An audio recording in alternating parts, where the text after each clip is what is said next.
Very good afternoon and welcome to Verdict 2017, our election special bulletin. I'm Aishwarya Kapoor with you. And of course, our top focus continues to be, well, Uttar Pradesh voting, which is going for the fourth round of 7-phase elections today. Well, all the up-to-date information from these polling constituencies coming up. Let us start with the headlines. Voting underway for fourth phase in Uttar Pradesh, 53 constituencies in 12 districts polling, over 12% voting till 10 a.m.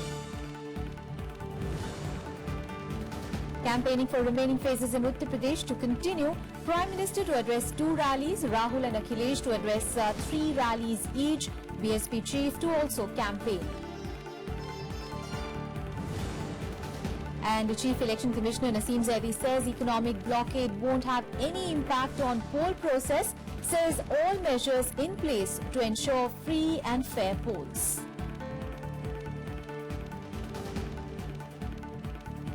Well, polling is underway for the fourth phase of assembly elections in Uttar Pradesh today. Well, 53 constituencies spread over 12 districts of eastern Uttar Pradesh and the Bundelkhand region are voting currently. Well, the districts are polling are Allahabad, Chitrakoot, Banda, Fatehpur, Hamirpur, Jalon, Jhansi, Kaushambi, Lalitpur, Mahoba, Pratapgarh and Raebareli. Over 12% voting has been registered till 10 a.m. Well, the BJP is contesting 48 seats out of the 53. It has left 6 seats for its ally Apna Dal. Now, BSP has fielded all nominees in its all the segments, while SP is contesting on 30 seats and its ally Congress on 25. In 2012 assembly polls, the SP had won 24 seats out of the 53, followed by BSP, which won 15. The BJP had bagged 5 seats and the Congress 6, while others had won 3 seats.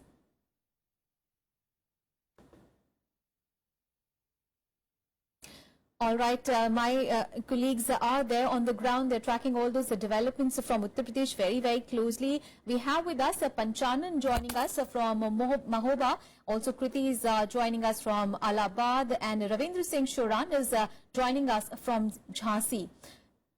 Let's go across to Panchanan first. Panchanan, now you are in Mahoba at the moment and you were telling us it has been a very enthusiastic response really that you've been seeing since morning, people lining up even before the polling started.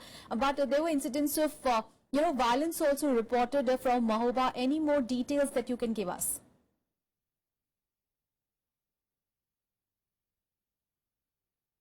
Yeah, Shwarya, the polling is still going on at very high pace. In first 4 hours, there was about 35 to 50% polling. In one of the booth, it's 50%. It crossed more than 50% of polling.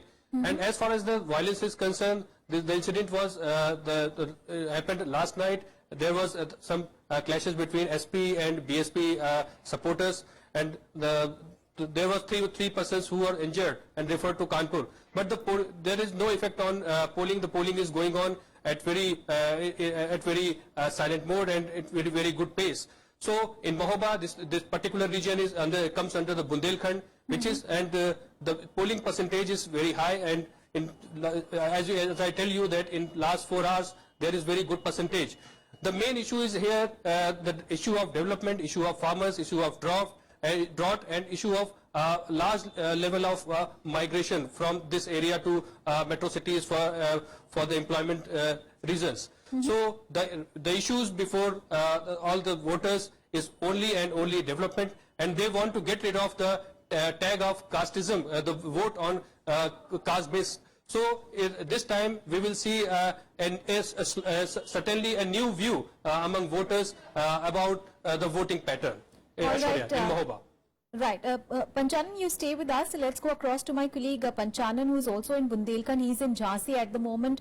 Ravindra, like Panchanan has been telling us that there's been very brisk voting as far as Mahoba is concerned. But what is the situation there in Jhansi now in Bundelkhand? Of course, the development continues to be a key agenda for the voters. But, it seems that the caste factor also seems to have, it plays a very important role in the polling here. But what is that you're getting to hear from the ground? Good afternoon, Aishwarya. Before responding to your question, I'll request the camera person to show you a glimpse of what is happening here right now. You can see still the people are queuing up very patiently and calmly, waiting for their turn to come to contribute in strengthening the democratic setup and the values of this country. Long queues, serpentine queues we have been witnessing here, even before the inception of the voting process, which started at 7 a.m. in the morning. The ladies are also equally participating in this democratic process. They are equal partner here, and they are also in the long queues waiting for their turn. Every vote which has been cast here, every button which has been pressed by the electorate, it is a sound, it is music to the ears of the Election Commission officials, as they have struggled very hard for it being happened in this way. Election Commission has done a lot of, earlier they have tried to educate the people, the electorate here to cast their vote. They try to educate the people in different modes. They have done Nukkad Nataks here. They have made pamphlets, banners, slogan competitions, and they also collaborate with some commercial establishment also so that they can bring maximum voters turnout in this particular phase of the elections. Also, the Election Commission, in the long lines, Election Commission can smell a sweet smell of success, as they are quite hopeful that in this Bundelkhand region, the fourth phase will be able to witness more high turnout, as it has seen in the last three phases. As coming to a question, yes, that's right, the caste equations in this area, especially we are standing right now in Jhansi, this is the most important part of the Bundelkhand region. The caste equations here are quite prominent, very important. For the last many elections, we have seen that this is only on the line of caste. The electorate has casted their vote, but this time, when we spoke to them, at least in front of the camera, they are saying that now Bundelkhand is one of the most backward regions of this country. It can only be competed with the Kalahandi and Bolangir district of Odisha, which has faced a lot of crisis in the past. And this is the region they want this to come and come out of that depression and that poverty. And for this, the people here are saying that they would like to cast this time their vote only for the development and progress. No other issue is in their mind right now. And this is what we have to see in the once the result will be out, that what are the reasons that people here casted their vote. Also, the important issue which has been doing rounds for the last couple of... Will the popularity of Akhilesh Yadav really be enough, to overcome anti-incumbency here? And especially with the mighty challenge that the BSP and the BJP have put, we have to wait and watch how the things pan out in the days to come. Let's go across to my colleague Kriti Mishra now, who's in Allahabad. Kriti, now Allahabad, the historic city at the center of India's independence movement, is also part of this phase. Now, a number of political leaders and intellectuals really hail from Allahabad, but are you also witnessing a contentious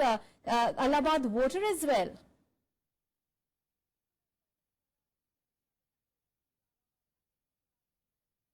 That's right, Aishwarya. In 2012 Assembly elections, Allahabad had witnessed around 56% of voter turnout. But this time around, Election Commission has exuded confidence that it would witness impressive voter turnout. And rightly so. Since morning, people have been queuing up to exercise their franchise. The elation among the women voters is palpable. Remember, Aishwarya, there are no more the proxy voters on behalf of their fathers, their husbands, their brothers. They have their own political understanding, political awakening. There are several issues that find a resonance among the female voters. Right from women's safety, law and order, demonetization, inflation. So definitely they're going to weigh the strengths and weaknesses of all the political parties and also the candidates. There's also a lot of exuberance among the young voters, the first-time voters. Nota has evoked a lot of interest in them, but they also say that the Election Commission should also give us the opportunity of right to recall that would actually inculcate the sense of responsibility and accountability in the political spectrum. There were several differently abled voters, there were octogenarians, so certainly their dedication towards their constitutional and democratic responsibility deserves accolades. Aishwarya? Absolutely, and obviously the Election Commission also has done a very commendable job to bring these voters out of their shells. Some of them you were talking about, you were speaking to them earlier in the bulletin as well, and we are particularly seeing a very awakened voter this time in Uttar Pradesh.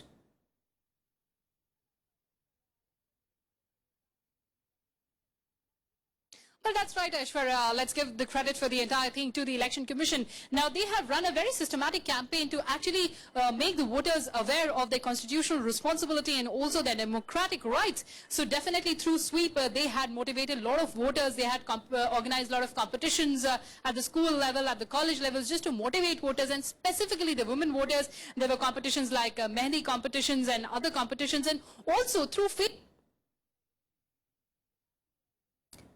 All right, we seem to have a technical glitch there. We'll try to connect back to our reporter in our subsequent bulletins. Meanwhile, thank you so much, Panchanan, Ravindra Singh Sharan from Jhansi, and Kriti Mishra, who spoke to us from Allahabad. And earlier, Kriti Mishra had spoken to some of the voters who had lined up early in the morning to vote. Let's take a listen.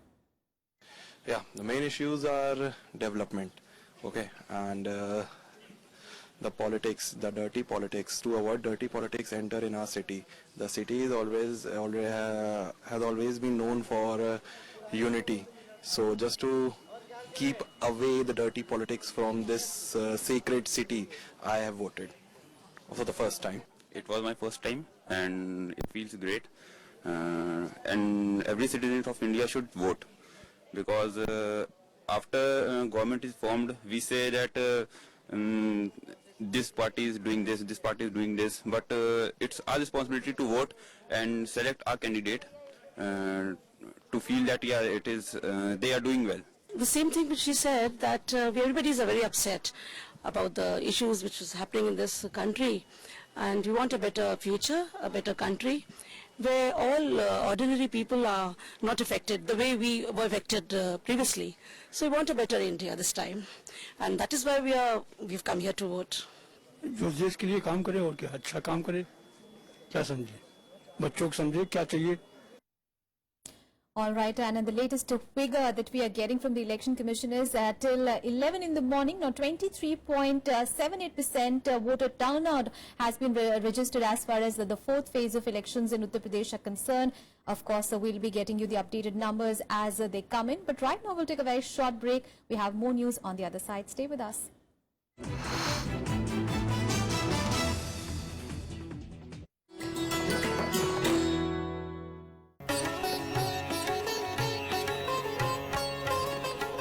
The Harappan period is also called the Bronze Era.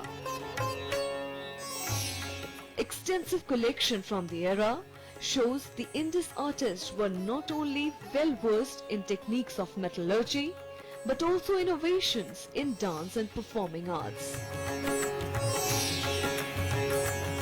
This is best seen in the famous Mohenjo-daro relic, the Indus dancing girl.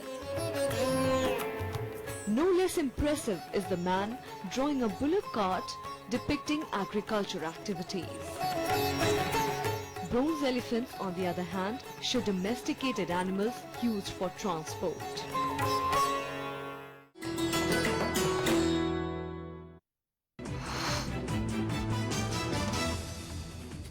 Well, thanks for staying with us. Well, campaigning will continue for the remaining three phases in Uttar Pradesh today. Well, Prime Minister Narendra Modi will address rallies in Bahraich and Basti. Well, BJP President Amit Shah will hold rallies in Kushinagar and Deoria. Home Minister Rajnath Singh's rallies are slated in Lalganj and Bansgaon. While Congress Vice President Rahul Gandhi will be addressing three rallies in Amethi. Chief Minister Akhilesh Yadav will also hold rallies in Balrampur, Gonda and Faizabad. Now, BSP Chief Mayawati's rallies are slated in Bahraich and Ambedkar Nagar today. Well, Gorakhpur votes in the sixth phase of voting in Uttar Pradesh on 4th of March. Well, to spread awareness about the need to vote, several methods are being implemented. A group of specially abled children took it upon themselves to educate the voters of Gorakhpur. Well, they turned out in large numbers to do their bit for the polling process. नहीं ये उनकी स्वयं की इच्छा थी कि उनको मतदाताओं को जागरूक करना है और चूंकि गोरखपुर शहर में पिछले चुनाव में मतदान का प्रतिशत सबसे कम रहा है, इसीलिए इनका ये खुद का निर्णय था कि वो एक निकालना चाहते हैं रैली और इस शहर के लोगों को ये संदेश देना चाहते हैं कि 4 मार्च को सारे काम छोड़ के सबसे पहले वोट दो। और आप जैसा सुन रहे होंगे, इनका नारा है कि पहले मतदान करो, उसके बाद जलपान करो। तो ये मतदाताओं को जागरूक करने के लिए हमारे दिव्यांगों की ओर से एक सराहनीय पहल है। Well, it is election season and once again Ayodhya has come into focus. Although the locals are concerned with the infrastructural issues, now political statements regarding the Ram Temple continue trickling in. Well, the BJP repeated its promise to build the Ram Temple in its election manifesto. But let us see how much relevance that temple really holds for the locals during these elections. In Ayodhya, almost every election sees the Ram Temple issue cropping up. What concerns the local instead is a lack of infrastructure, cleanliness and unemployment. भी आज तक चुनाव लड़े हैं, जितने भी नेता हुए हैं, लड़ते तो अयोध्या के नाम पर हैं, लेकिन अयोध्या के लिए कुछ भी नहीं करते हैं। मंदिर मस्जिद का मसला उठाते हैं, लेकिन उससे पहले अयोध्या का विकास होना चाहिए। अयोध्या के विकास के लिए यहाँ पे कोई कुछ भी नहीं कर रहा है। अयोध्या आज भी जैसे पहले सुनी थी, आज भी वैसे ही सुनी है। क्या उम्मीद रखा जाए? कोई भी उम्मीद हम लोग लेकर नहीं चल रहे हैं फिलहाल वर्तमान में, जो भी हो, और केवल वादा होता है और कुछ होता नहीं है विशेष। Clearly for the locals, need for development trumps over religious issues. A religious hamlet with lakhs of visitors every year, Ayodhya has not made its mark as a popular tourist spot yet, owing to poor infrastructure. These are the scenes at River Saryu.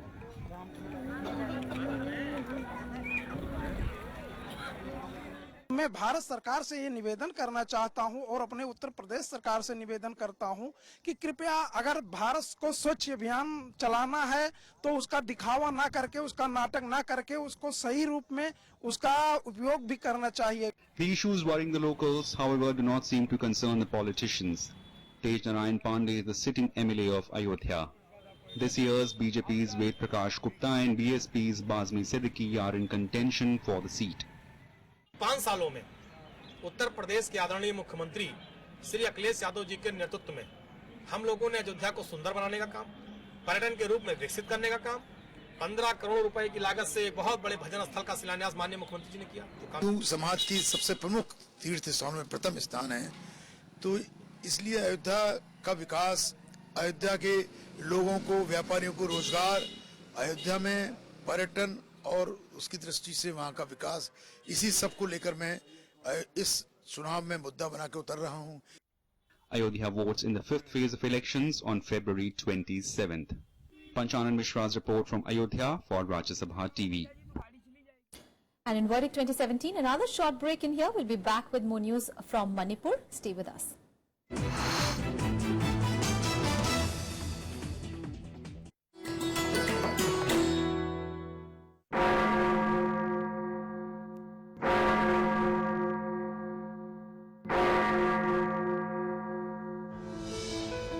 St. Thomas Basilica,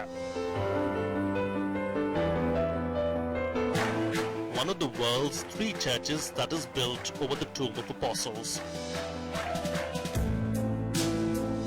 St. Thomas was one of the 12 apostles of Jesus Christ who brought Christianity to India. With an underground tomb where the remains of St. Thomas are laid, this magnificent basilica is of Gothic architecture.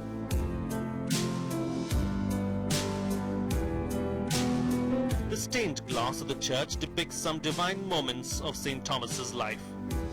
In 2006, this church was conferred with the status of national shrine.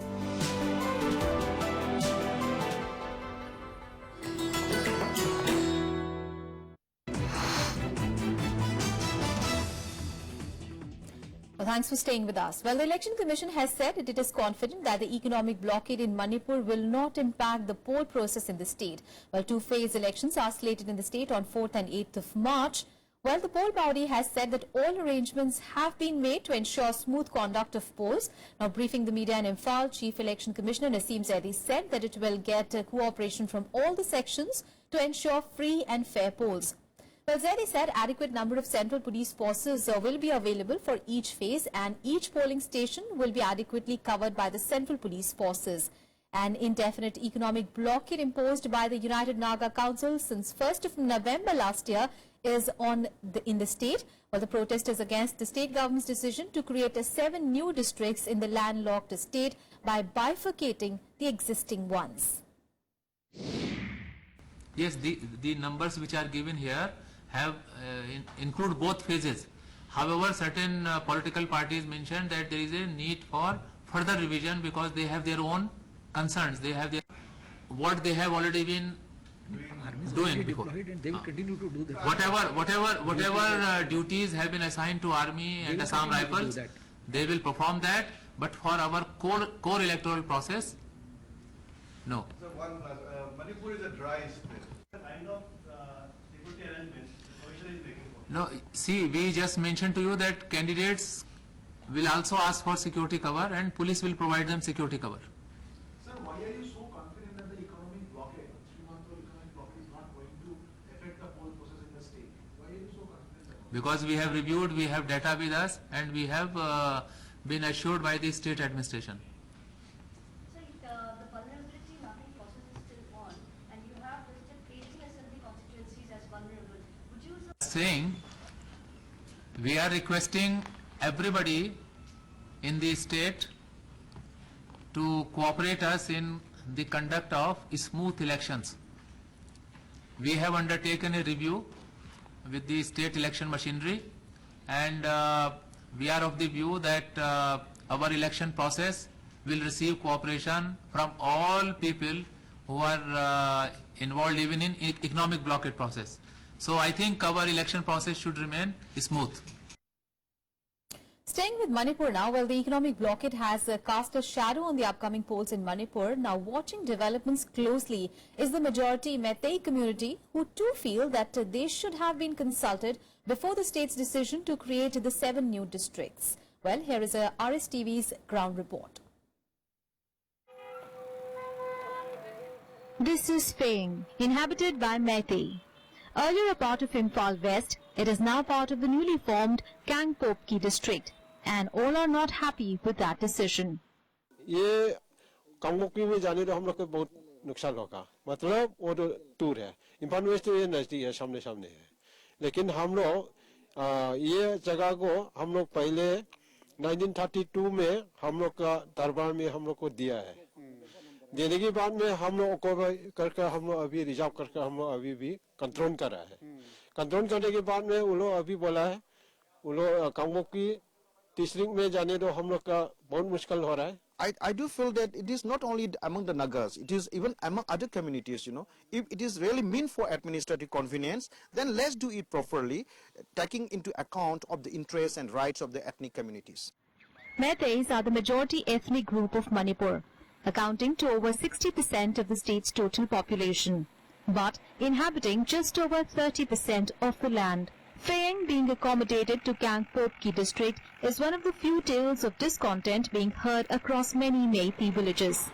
From this particular village to Imphal is around 11-12 kilometers.